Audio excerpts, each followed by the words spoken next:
Paano nga ba gawin itong online and community franchise business ng Siomai King? Napakadali lang po. Unang-una mong gagawin, you post.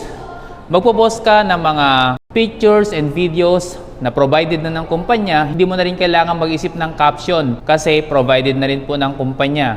At kapag may nag-click at umorder dun sa shop link mo, si company ang bahalang magpa-deliver. Si company na rin ang bahalang mag-collect ng payment from your customers. And ipaprocess na rin ni company yung iyong commission. So pagdating ng Martes, you earn. Papasok automatic yung commission mo sa iyong online wallet at pwede mo pong i-encash yun every Tuesday or Wednesday. And makukuha mo yung cheque mo every Saturday. Napakadali lang, di ba? So kung interested kang gawin itong Siomai King online franchise, i-message mo ako sa aking Facebook account para ma-assist kita na masimulan itong napagandang negosyo.